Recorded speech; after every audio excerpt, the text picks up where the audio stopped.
በአሁኑ ወቅት በዓለም የፖለቲካ መድረክ ላይ እየታየ ያለው ክስተት ለ75 ዓመታት የዘለቀውንና የምዕራባውያንን ስልጣኔ እንደ ብረት አጥር ሆኖ የጠበቀውን የሰሜን አትላንቲክ ጦር ቃል ኪዳን ድርጅት ኔቶ ህልውና በአሰቃቂ ሁኔታ የሚንድ ታሪካዊ ፍንዳታ ነው።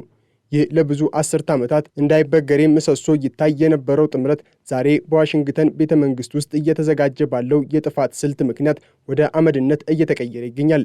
ፕሬዚዳንት ዶናልድ ትራምፕ ወደ ስልጣን ከተመለሱ በኋላ አሜሪካ ትቅደም የሚለው መርሃቸው ወደ አሜሪካ ብቻ በመለወጡ የቆዩ የቅርብ ወዳጆች እንደ ቀንደኛ ጠላት፣ ታሪካዊ አጋሮች ደግሞ እንደ ስትራቴጂካዊ ስጋት መቆጠር ጀምረዋል። ይህ ሽግግር ዝም ብሎ የዲፕሎማሲያዊ ቃላት ልውውጥ ሳይሆን መላውን አውሮፓን ለቀጣይ 100 ክፍለ ዘመን በሰቀቀን ውስጥ የሚከትና የዓለምን የኃይል ሚዛን ፍጹም በሆነ መልኩ የሚቀይር አደገኛ የጂኦፖለቲካዊ የመሬት መንቀጥቀጥ ነው።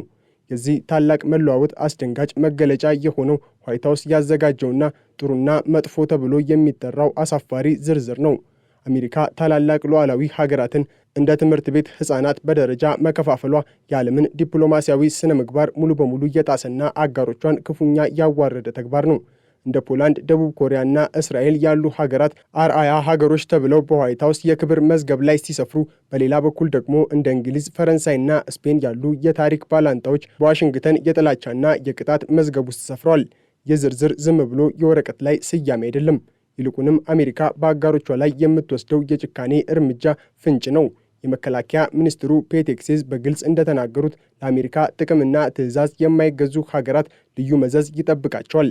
ይህ መዘዝ ደግሞ ከኢኮኖሚያዊ ማዕቀብና ከፍተኛ ታሪፍ እስከ ወታደራዊ ጥበቃን ሙሉ በሙሉ ማንሳት ድረስ የሚዘልቅ የአውሮፓን ደህንነት መቃብር የሚቆፍር የጥፋት ሰይፍ ሆኖ መጥቷል። በአሜሪካና በኔቶ አጋሮች መካከል ያለው ገደል ከመቼውም ጊዜ በላይ የሰፋው ኦፕሬሽን ኤፒክ ፊውሪ በተባለው የኢራን ጦርነት ምክንያት ነው። ዋሽንግተን በኢራን ላይ የከፈተችው አውዳሚ የአየር ጦርነትና የባህር ላይ ከበባ አውሮፓውያንን ለከፍተኛ የህልውና ድንጋጤ ዳርጓቸዋል። አሜሪካ አጋሮቿ ያለምንም ቅድመ ሁኔታ ደማቸውን እንዲያፈሱና የጦር መሠረቶቻቸውን እንዲከፍቱ ብትጠይቅም እንደ ስፔንና እንግሊዝ ያሉ ሀገራት ግን ይህ ጦርነት የኛ አይደለም፣ በዓለም አቀፍ ሕግም ተቀባይነት የለውም በሚል የወሰዱት የሞራል አቋም ለትራምፕ አስተዳደር እንደ ትልቅ የታሪክ ክህደት ተቆጥሯል። ትራምፕና የጦር ካቢኔያቸው ኔቶን እንደ አንድ ወገን ጥቅም ብቻ የሚንቀሳቀስ የወረቀት ነብርና አሜሪካን የሚበዘብዝ ጥገኛ አድርገው መቁጠራቸው የጥምረቱን ህልውና ወደ ማክተም አፋፍ አድርሶታል። የፔንታገን ባለስልጣናት እኛ ሁል ጊዜ በቢሊዮን የሚቆጠር ዶላር እያፈሰስን ስንጠብቃቸው የነበሩት አጋሮቻችን በችግራችን ጊዜ ከጎናችን የሉም የሚለው የቅሬታ ድምፅ አሁን ወደ ቀጥተኛ በቀልና ወታደራዊ ማስፈራሪያ ተቀይሯል። በዚህ የታሪክ አጋጣሚ ውስጥ እጅግ የሚዘገንነው ክስተት በአሜሪካና በእንግሊዝ መካከል ለዘመናት የዘለቀው ግንኙነት ፍጹም በሆነ ሁኔታ መፈራረሱ ነው። በአንድ ወቅት በሁለተኛው የዓለም ጦርነት ትከሻ ለትከሻ ተደጋግፈው ናዚን ያሸነፉት ሁለቱ ሀገራት ዛሬ በጠላትነት እየተፈላለጉ ይገኛሉ። ፕሬዚዳንት ትራምፕ በእንግሊዝ ላይ የጣሉት የታሪፍ ማስፈራሪያ መነሻው የዲጂታል አገልግሎት ታክስ ቢሆንም ውስጠ ምስጢሩ ግን ከኢራን ጦርነት ጋር የተያያዘ የክህደት በቀል ነው። ትራምፕ የብሪታንያን ጠቅላይ ሚኒስትር ኬር ስታርመርን ፈሪና የዊንስተን ቸርችል ተቃራኒ በማለት በአደባባይ ሲያጣጥሉ፣ በእንግሊዝ ምርቶች ላይ የሚጣለው ግዙፍ ታሪፍ ለለንደን ታሪካዊ የኢኮኖሚ ውድመት የሚያስከትል ነው። ነገር ግን የአሜሪካ በቀል በዚህ ብቻ አያበቃም። ዋሽንግተን የእንግሊዝን ብሔራዊ ሉዓላዊነት የሚገዳደር እጅግ አደገኛና መርዛማ እርምጃን ለማቀድ ተዘጋጅታለች። ይህም እንግሊዝ ከአርጀንቲና ጋር ለብዙ አስርተ ዓመታት በጦርነትም ጭምር ስትከራከርባቸው የነበሩትን የፎክላንድ ደሴቶች ጉዳይ ነው። አሜሪካ ለፎክላንድ ደሴቶች ያላትን ዲፕሎማሲያዊ ድጋፍ መልሳ መመርመር መጀመሯ በእንግሊዝ ጀርባ ላይ የተሰካ የክህደት ቢላዋ ነው። ለንደን በ1982 በብዙ ሺህ የሚቆጠሩ ልጆቿን መስዋዕት አድርጋ ያስጠበቀቻቸው ደሴቶች ዛሬ በአሜሪካ ሴራ ለአርጀንቲና ተላልፈው ሊሰጡ የሚችልበት ዕድል መፈጠሩ በለንደንና በዋሽንግተን መካከል ያለውን ወዳጅነት ወደ ዘላለማዊ ጥላቻ ቀይሩታል። ይህ እርምጃ እንግሊዝን በዓለም አቀፍ መድረክ የሚያዋርድ ብቸኛ የሚያደርግና የሀገሪቱን የክብር ማዕቀፍ የሚያወድም ነው። የስፔንም ዕጣ ፈንታ ከዚህ ያላነሰ አሰቃቂና አስደንጋጭ ሆኗል። የትራምፕ አስተዳደር ስፔንን ከኔቶ አባልነት ለማገድ እያሰበ መሆኑን የኔቶ የ75 ዓመታት ሕግጋትና ስምምነቶች በአንድ ጀንበር የሚንድ ድርጊት ነው። ስፔን የአሜሪካ የጦር አውሮፕላኖች የአየር ክልሏን ተጠቅመው በኢራን ላይ የሞት እሳት እንዳያዘንቡ መከልከሏ በፔንታጎን ዘንድ እንደ ታላቅ አመፅና ጠላትነት ተቆጥሮባታል። ምንም እንኳን በኔቶ ድርጅት ውስጥ አንድን አባል ሀገር ለማገድ ወይንም ለማባረር የሚያስችል ህጋዊ መዋቅር ባይኖርም አሜሪካ ግን ህጉ እኔ ነኝ በሚል የእብሪት መንፈስ ስፔንን በዓለም ፊት ለማዋረድ እየተንቀሳቀሰች ነው። በሮታና በሞሮን የሚገኙትን ግዙፍና ስትራቴጂካዊ የአሜሪካ ወታደራዊ ካምፖችን እንደ ማስፈራሪያ በመጠቀም አሜሪካ ስፔንን በጉልበት ለማንበርከክ እየሞከረች ነው። ይህ የሚያሳየው አሜሪካ ለአጋሮቿ ያላትን ፍጹም ንቀትና በኔቶ ውስጥ የነበራትን የመሪነት ሚና ወደ አምባገነናዊ የበላይነት መቀየሩ ነው። ስፔን ዛሬ በአውሮፓ እምብርት ላይ ሆና በአሜሪካ እንደ ስጋት መታየቷ የአውሮፓ ህብረት አባላትን ሁሉ በድንጋጤ ውስጥ ጥሏቸዋል። በወታደራዊ ረገድም አሜሪካ ከአውሮፓ ጋር ያላትን የመከላከል ትስስር የመበጣጠስ ስራን በከፍተኛ ፍጥነትና በጭካኔ እያከናወነችው ትገኛለች።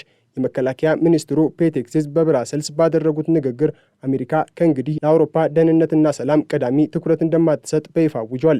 የራሳችንን ድንበር የመጠቀም ጉዳይ ከአውሮፓ ደህንነት ይበልጣል የሚለው አዲሱ መመሪያ አውሮፓን ለሩሲያው ቭላዲሚር ፑቲን ፍላጎት አሳልፎ የመስጠት ያህል ተቆጥሯል። በተለይም በዩክሬን ጉዳይ ላይ አሜሪካ የወሰደችው አቋም አውሮፓውያንን ክፉኛ አስደንግጧል።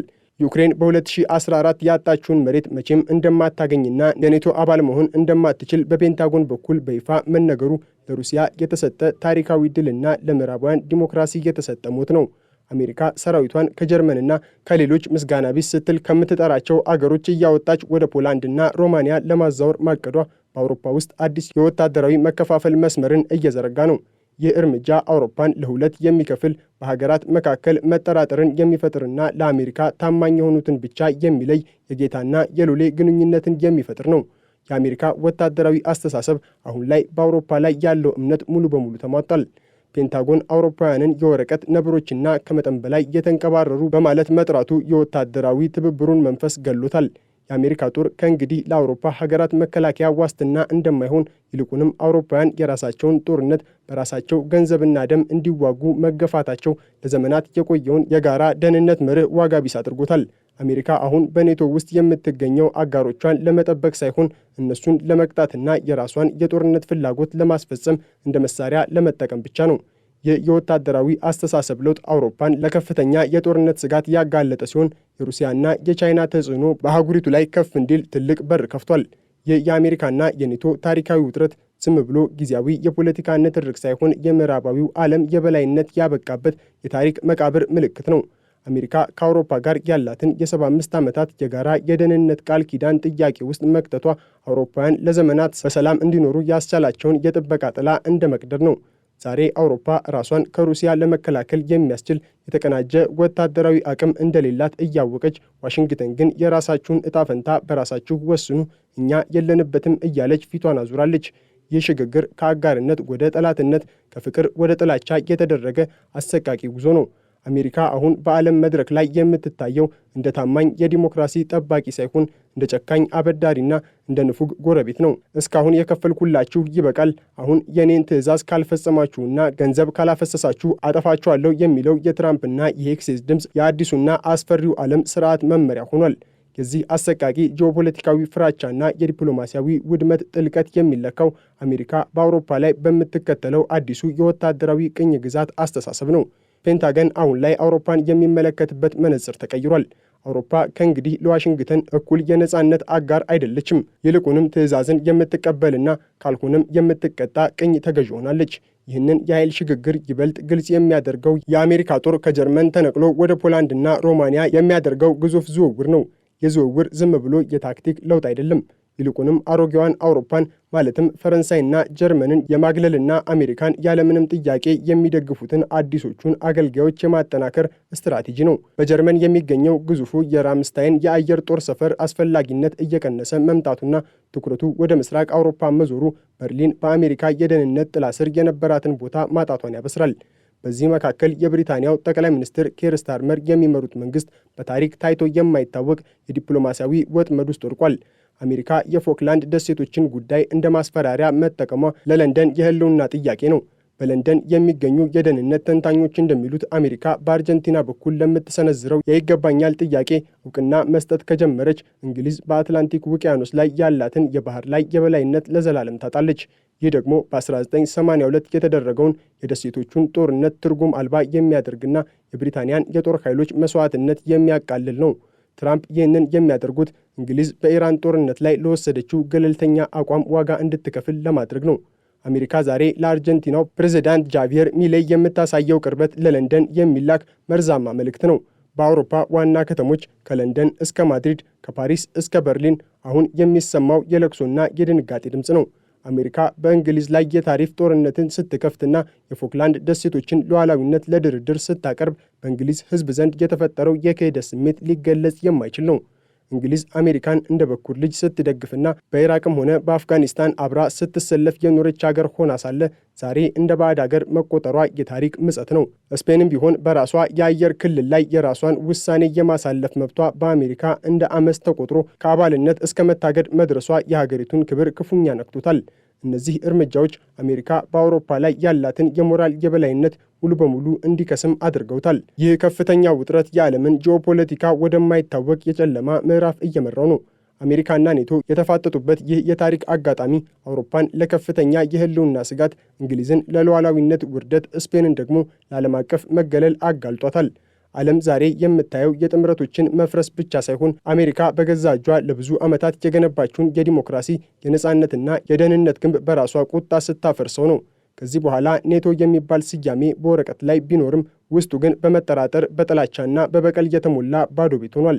አሜሪካ ከታማኝና ጠባቂነት ወደ አስፈሪና የማይገመት ስጋትነት በመቀየሯ የዓለም ሕዝቦች አዲስና እጅግ አስፈሪ የታሪክ ምዕራፍ ለመቀበል ተገዷል። ይህ ስብራት የሚጠገን አይደለም። ይልቁንም የአዲስ ዓለም ስርዓት መጀመሪያና የድሮ ዓለም ፍጻሜ ነው።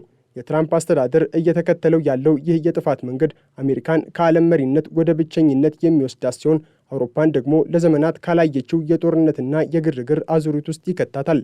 ይህ ታላቅ ክህደትና ሽግግር በታሪክ መጽሐፍ ውስጥ የምዕራባውያን አንድነት ያበቃበትና አዲስ የግርግር ዘመን የጀመረበት ጥቁር ቀን ሆኖ ለዘላለም ተመዝግቧል።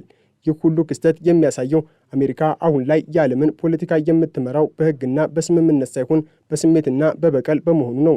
አጋሮቿን በገንዘብና በወታደራዊ ድጋፍ የምትመዝንበት መስፈርት የሰው ልጆችን ነጻነትና ሰላም ከግምት ውስጥ ያስገባ አይደለም። ይልቁንም የአሜሪካን የጦርነት ፍላጎት የሚያሟሉትን ብቻ የማቀፍና ሌሎችን የማግለል ስትራቴጂ ኔቶን ወደ ድንገተኛ ሞት እየመራው ነው።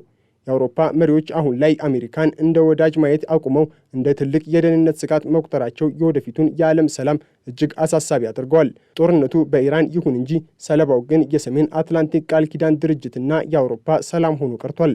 ይህ ታሪካዊ ክስተት የምዕራባውያንን የስልጣኔ መሰረት ያናወጠና አሜሪካን ከዓለም ሕዝብ ልብ ውስጥ ያወጣት ታሪካዊ ጠባሳ ሆኖ ይኖራል።